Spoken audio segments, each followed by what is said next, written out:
All right, here we are, the Reinvented Life Show with Pamela Chanel David, episode 1, part 1. My name is John Robert Quinn, the guy who builds talk shows coast to coast, hanging out here with Pamela Chanel David. How are you? I'm good. You excited? I know. Your really first show? Excited. Really excited. Have you done radio or anything like this in the I've past? done some radio interviews, but I have not done anything like this. Were you building your own production? Yeah, no, Yes. I haven't done anything like this. It's going to be pretty cool. Very excited. When it all comes together and it's up on your website and the book is pushing the show and the show's pushing the site and the site's pushing the book and and all the pieces are working together. That's what all of this is for. That's why we're doing all of this.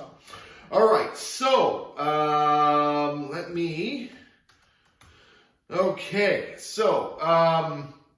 who is Pamela Chanel David? Well, I'm a native Californian, very proud of that. Born and raised in San Francisco, 5th generation. And I actually come from a pretty traditional background. Born and raised in the Bay Area, went to Southern California for college, but have spent most of my life in Northern California.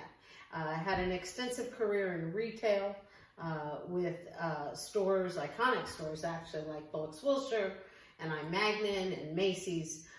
Then I ran a special events company that I opened, and really in the process of that have found the need to reinvent my life. I'm a proud mom of 3 grown adult children, and have really spent the last several decades dedicating myself to my career, my family, the community, everyone except myself. Yeah, that's actually kind of funny that you say that. Stephanie Mears, I believe she actually referred you to me. She did. Yes, okay. She did. So Stephanie Mears, her episode that we just did was literally entrepreneurship and taking care of ourselves, and how as entrepreneurs, we tend to forget about us. We're doing so much for other people, we forget what we need. And I love that that's what this is all about. So tell me, what is it that you do? So I actually am a coach. I'm a business coach and a life coach. And what I do is really help, thus the theme of my company, the Hummingbird Company, help people's business and life to hum. Determine the gaps between where they are, where they want to be, and help them put actions in place to get there. Where did the hummingbird come from? How did all of that happen? I think it's genius. I wish I had thought of something like that, because it's got almost like a metaphoric effect with your branding. But where did that come from? Well, I looked at the hummingbird forever. I love seeing them in nature when I get to see them. But most importantly, the hummingbird is analogous to life. It's the only known bird that can fly forward. So as we're going forward in our life, we can kind of take that hum from the hummingbird. It flies sideways. So many times in our life, we're just kind of staying the same. We're not making a lot of progress. We're just in the same position. The most important part of it is the hummingbird is the only known bird that can fly backwards. And I think that's the key to it, is that oftentimes in our life, we feel like we've fallen backwards. The beauty of it is, as long as we're staying in perpetual motion, we're still making headway in our lives. The other thing that I find very interesting about a hummingbird is their wings are flapping like hundreds, if not thousands of times per minute. Yes. I mean, it's so fast, and it can literally stay in one position. Yeah. It's very, very interesting animal. And it's that staying in motion. That is the key to my entire business, my entire coaching business, my entire life, is stay in motion. Keep in that perpetual motion like a hummingbird is. And whether it is forward or sideways or back, sometimes it's even hard to differentiate because it's so flawless. It's like a symphony. I'm just enamored with the hummingbirds. It's very interesting too. I'm listening to her talk and I'm going, I'm never going to look at the animal the same way again. Yeah. Where did you come up with the color schemes? Because it's very untraditional to business and so forth, but it works very, very well, and it's very iconic to what you're trying to do. The hummingbird doesn't differentiate with where it lands and where it goes, and I wanted the same. I wanted men, I wanted women, I wanted a younger generation, I wanted a more mature generation, everyone to feel comfortable with this. So I have literally 2 diametrically opposed ends of a color wheel, and I chose that because of its vibrancy. I think it's brilliant. And the funny thing about the whole thing is when I build a brand for somebody, I look for a certain significance. I look for color scheme. I look for three colors that'll contrast well together, that tell the whole story. You've done all of these things. It's so funny because, again, I go back to Stephanie and I'm like, she's the whole package. She's already done everything that I would normally be doing. We just need to take her to the next level. It's brilliant. Talk to me about your journey.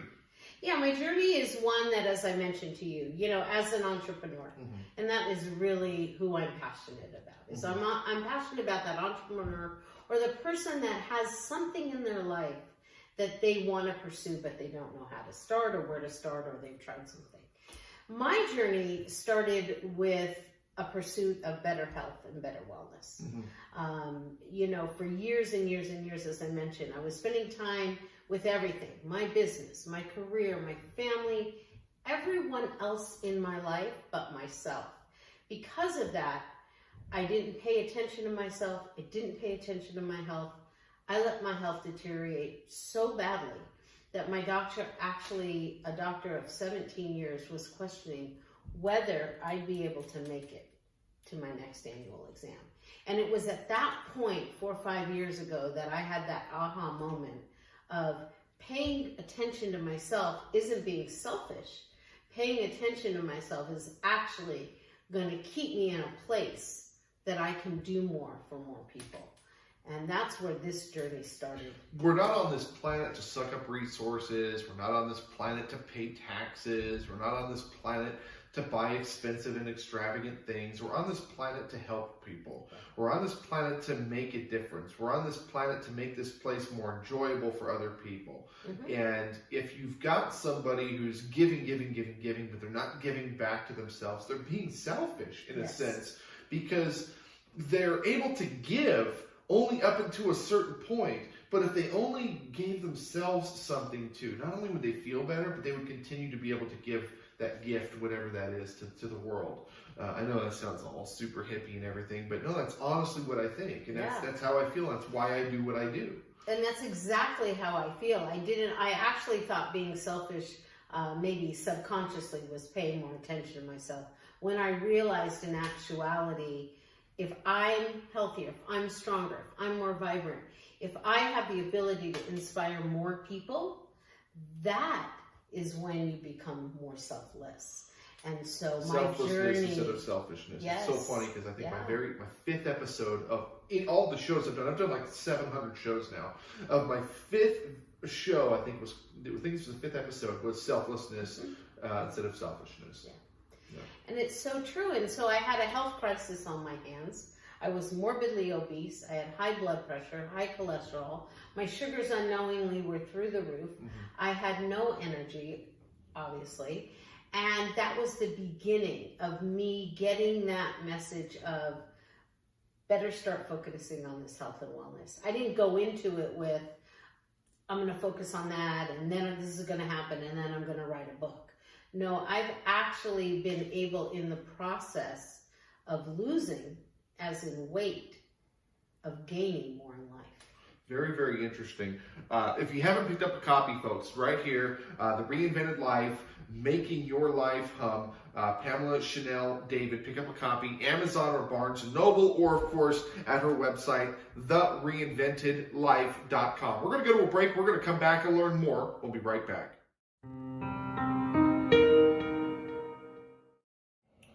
All right. Welcome back to the Reinvented Life Show with Pamela Chanel David, episode 1, part 2. My name is John Robert Quinn, the guy who builds talk shows coast to coast. Hanging out here with Pamela Chanel David. How are you? I'm great. How are you? I'm good. You just got through your very first segment. How did that feel? Beautiful. Natural. Very easy, huh? Yeah, I think it worked out very well. Easy. All right, so talk to me. What's the purpose of the show? Why are we doing this? The purpose of the show is literally to let people know what's possible. By embracing change, there is no limits to what's possible in your life. I want more. Okay. I want more. I mean, really, why are we doing this show? We're trying to talk to people. We're trying to motivate people. We're trying to influence people. We want to help others become who they want to be. But how are we going to do that with this show? Exactly. And so that's why I was so excited about the opportunity to do this show, because when you embrace change and when you know what's possible, then you can start improving your life. And it isn't until that point, and I knew this firsthand, I had a health crisis on my hand. Mm-hmm. Being morbidly obese, every single blood count being off, leading to the fact that I may not make it. I may have a stroke. I may have a heart attack. I had to, it literally infused change into my life. Mm-hmm. Today, as I sit here, I weigh less than the amount of weight I've lost. I am literally half the size of who I am. The reason I wanted to do this show is I'm, again, passionate to let people know that when you put the right thoughts in place, when you put the right actions in place, everything can happen. Small actions and thoughts become habits. Habits can become routines. Routines become a lifestyle. And when you have a lifestyle, it becomes part of who you are. Now, before this huge transformation, did you think that you'd be writing books? Did you think that you'd be building shows and all these types of things, motivating and influencing people? It never even dawned on me, to be honest Where with you. were you at in your life at that point? It was a personal journey that has happened that I didn't even recognize would be coming. I was absorbed in my career. You know, I was absorbed in a traditional business at the time and spending my nights and weekends literally running a whole second business. I had an events planning company. And yet, I was working in a traditional business, and it wasn't meshing. And all of that stress that was coming from all of that, and volunteering from the community, and for years, you know, raising a family and all of that. I mean, I have magnificent children. Mm-hmm. Today, it's my greatest accomplishment, and I know will always be my greatest accomplishment. Mm-hmm. Yet, I was at a place in my life that I wasn't even giving myself time to think and what to do. So I wasn't sitting thinking about writing books. When I got the health diagnosis I got, it was, how am I going to make the change in this lifetime with all of this I have going on, and cut through it all to get to the core of what I needed to do? It's very inspiring, actually. You know, in every word that you say is so real and so honest. And, you know, I don't want to sit and poke and fun at previous clients. We're not going to do that. But I've done shows in the past where everything was forced. It's like they knew what they wanted to say, but they weren't living it. Yeah. And you're just, it's like just pouring out of you just the realness and the honesty. It's so transparent. You're so transparent. Thank you. And, you know, that has actually reinvented itself as well. Because I think it's really important for people to recognize that the more authentic you can be, the more transparent absolutely, you can be, exactly what I mean. Yes. Is what is going to make the difference in your life. I spent decades wanting everything to be right, everything to be perfect. I have such a blessed childhood, a blessed upbringing, the best family anyone could ever hope for. And yet, there were things just naturally that happen in life don't go the way that you anticipate they will.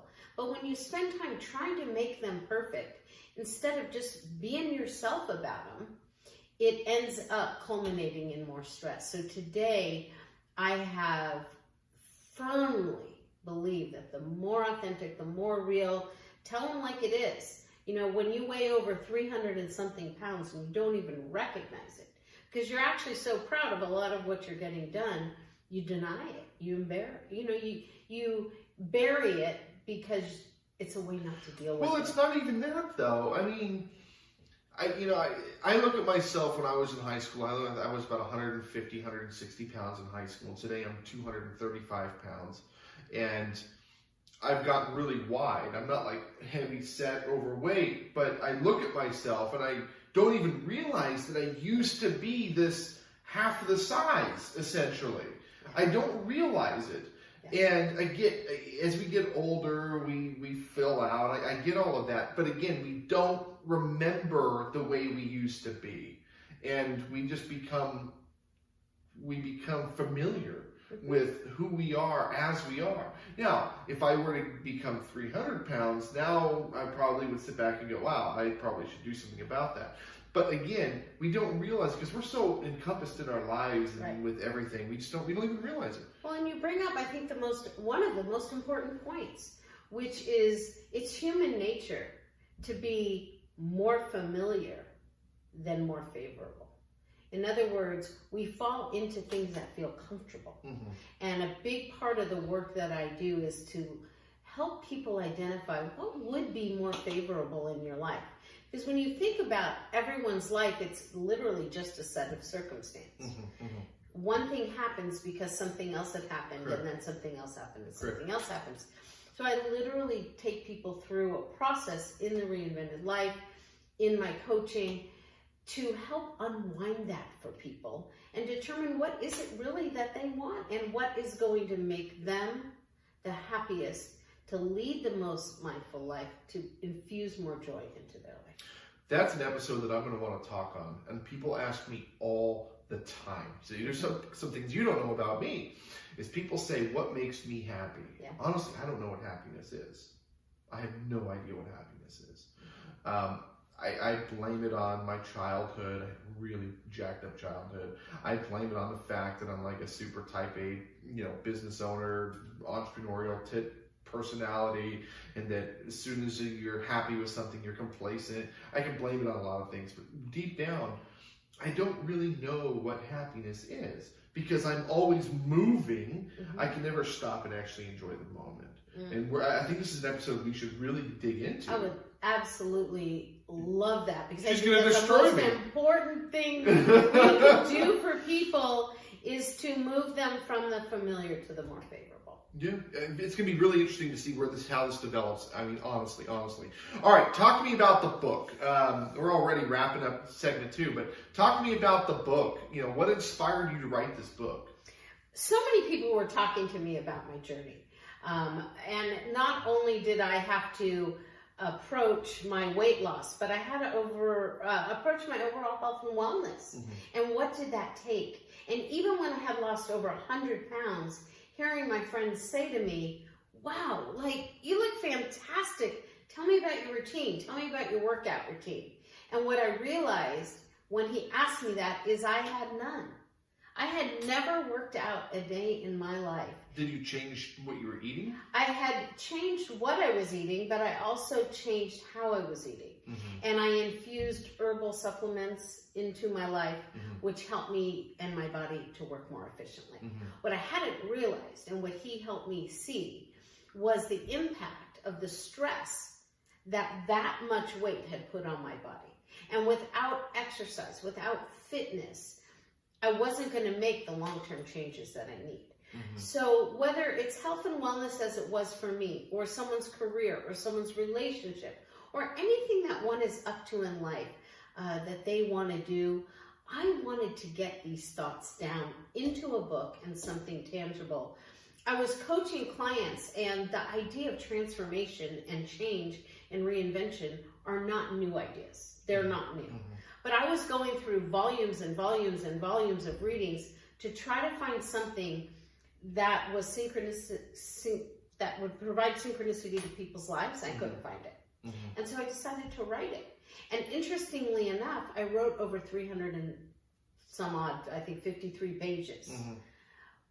But knew that was not relatable for people. It mm-hmm. wasn't digestible. Mm-hmm. And so I wanted to modify that down and come up with what I consider almost a handbook for change. Took it down to 50 pages, something someone could read in a few sittings, and over again they could pick it up. Very, very, very interesting. Where do people get the book? People can get the book on Amazon. They can get it through Barnes & Noble, various independent bookstores. They can actually just go to thereinventedlife.com and get it right through the website. Thereinventedlife.com. Thereinventedlife.com. We're going to go to a break. We're going to come back and learn more. We'll be right back. All right. Welcome back. Welcome back to the Reinvented Life Show with Pamela Chanel David, episode 1, part 3. My name is John Robert Quinn, the guy who builds talk shows coast to coast, hanging out here with Pamela Chanel David. How are you? Great. Glad to be back. Chanel, is that really your name?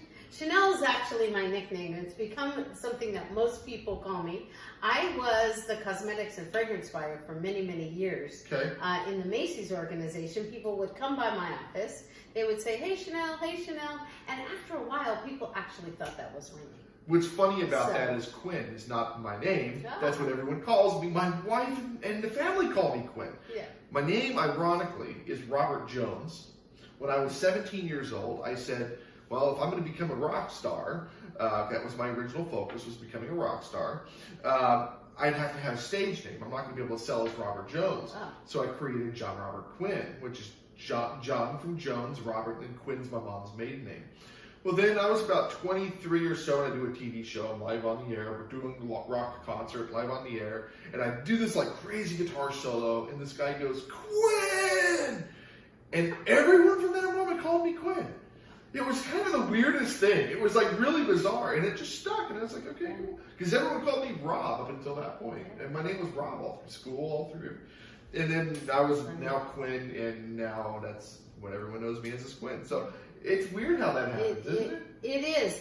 And what I find about the name is it just becomes synonymous of who you are. So Quinn has become Correct. Identity for you. Chanel's iconic. Chanel's all about change. And that is ironic to me that is now. It's also luxury. It's also life. quality. It sells a lot of different things. It's very interesting. Very interesting. Yeah. All right. So, what steps can people take to achieve what they want in life? Well, again, as I mentioned earlier, I think the premise of the whole thing is to realize that when you have small thoughts or small actions, you remember that those do become those habits. Those habits become those routines become lifestyles, and eventually part of who you are. So it is difficult for someone just to say they want to change because they've become a certain way. And to shift now means they're actually going to be working against themselves. So in a way, it's remembering that they're going to be working against gravity. What I share in the book in one of my chapters is called, the rubber band. Mm-hmm. And basically, a rubber band, if you think of the analogy of stretching a rubber band, everyone can see that pretty clearly. Mm-hmm. You stretch it, it gets bigger. The actual change and shifts and transformation take place not in the stretching of it, but in the contraction of it. And when you let go of that rubber band, or you're not stretching it anymore, most people see that it's back to its shape. The key to it, and the key to life, and the key to way people can actually affect change is to realize it never actually goes back to its original form. It is elevated a little bit. Correct. And therefore, there is some growth that has taken place for people. Very interesting. Where did you come up with this? And that I just thought of it one day. You thought of this? Yeah, I thought of it because I thought as we grow, each step we're taking is a little bigger. And in the book, and that's why I wanted to make it small and digestible for people, I use things like rubber cement and rubber bands and, just switching gears like on a bike. I mean, common household items that are not so theoretical, but they're practical for people. Mm-hmm. And what I would suggest to people when they want to change anything is not necessarily just to write down a major to-do list and start checking it off. Some things can happen, but there's not going to be sustainable change. When I infused, to give an example, fitness into my life, sure, I had never exercised a day in my life, so it was 3 weeks every single morning to try to get one push-up in, because it was just not anything that I could do. Same thing happened when I started walking, and I would walk 50 yards and be exhausted. Yes, there were some physical hurdles to get over. So people need to realize there's some hurdles to get over. The bigger piece of it, though, was the thought of, for years and decades, telling myself, I'm not athletic. I had no one that told me I wasn't athletic, My excuse is I just don't like moving. And I would rather just sit there. But I had made up, and to be honest, I had made up something in my head that said, I'm not athletic. I went to a school, UCSB, it's in Santa Barbara, athletic college, intramurals, volleyballs, everything you can imagine. I was going to the library because I had in my mind, the athletics aren't for me. When you shift your thoughts, and I realized that today I could drop and do 50 push-ups. Or 8 months after starting walking, I crossed the finish line at the San Francisco Half Marathon. Mm-hmm. Then you realize, yeah, you can push yourself, but it's really telling yourself the thought of, I have some athletic ability. And whatever people are up to in life, whether it's wanting to lose weight, whether it's wanting to accomplish something at work, earn a new degree, take a new position, do community work, it starts with the thoughts of I can, and removing those limiting beliefs, identifying them and removing them. Very, very, very interesting. Are you getting this, guys? This is brilliant stuff. Oh my gosh. What advice do you have for people who want change but don't know where to start? Start with one small step. You know, we tend to be people that want to accomplish everything at first and don't have the patience to wait. We're in a society that's, you know, immediate gratification for everything. So I always suggest start with one thing. And what I would suggest is improve upon something that you already do well, so that you can get that sense of accomplishment. Mm-hmm. Maybe you love to cook, or maybe you love to garden. Whatever you're up to, maybe you love a certain sport or you like to be out on the water. Do something on a more regular basis that you can start to see success with and improve on. Very, very interesting. Then you can take that success and move it into something else in your life. But take small steps and have the patience and allow yourself the patience. You know, I think one of the most important parts of the book is what we're talking about. There's many people in life, as we said in the beginning, that like to do a lot of things for others, right? We're all doing things for others. We're very socially minded, social justice minded. Social justice starts with personal justice. So one of the ways I encourage people to infuse change into their life is to pay attention to how they are justly treating themselves, which is personal justice. Very, very interesting. It's all in the book, folks. TheReinventedLife.com. Pick up a copy, TheReinventedLife.com. We're going to go to a break. We're going to come back and wrap up. We'll be right back.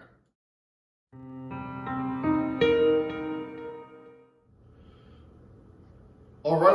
Welcome back. Welcome back to the Reinvented Life Show with Pamela Chanel David. My name is John Robert Quinn, the guy who builds talk shows coast to coast. This is part 4, and wow, what an absolutely amazing show. Okay, so Pamela Chanel. I call you Chanel. I like that. I like the Chanel. Sure. Pamela Chanel David. All right. What type of client are you looking for? I'm looking for the person that really wants to make a change in their life, whatever that be. I work with businesses, I work with individuals. It doesn't matter one's age. It doesn't matter if they've just graduated from high school and are making decisions on where they want to go now, be it additional higher education or careers, or people that are in the middle of their careers, or maybe retiring but need to still feel in purpose. The most important ingredient is that there is something in their life or their business that isn't to the level that they want it to be, and I help them to search that out. Most important being is help them into action. How do you help these people? I take them through a series, a very quick series, I might add, of some questions to get to know where they are in their life and what things that they would like to. But it's very quickly, I see myself as the type of coach that's on the field with them. You know, I don't want to be observing in the stands for a really long time. I want to be on the field. I want them to know that they have a safe place to go with their information, that it's non-judgmental, that everyone has had hardships in their lives, things that they've had to overcome. And I help them put in perspective what not so much isn't working, but what we can have them work towards making their life home again. Very, very interesting. Quick recap on the book. Give me a little bit of info on the Reinvented Life. The Reinvented Life is all about a digest. I even have blank pages at the end where people could use it, they could take notes. And for everyone to realize, and one of the things I talk about in here is we are not rocks. We are not solid objects. We are energy. And as people, the more fluid what we can get with that energy, I talk about it analogous to as water flows downstream. It might change directions. It might hit some road bumps. But the more fluid one could be in their life and open to not necessarily what it is right now, but what they want to create, that's the essence of what the book is. Taking those gifts that all of us have, everyone can recognize that they have a gift. It's in the receiving of those gifts that the real transformation takes place. Very, very interesting. Very, very, very, very interesting. Where do people get your book? They can get it on Amazon. They can get it at Barnes & Noble, independent bookstores. They can just go right to thereinventedlife.com and get it right off the website. Thereinventedlife.com. Thereinventedlife.com. Thank you so much. Oh, it's my pleasure. Thank you guys for watching and listening, and we'll see you next week.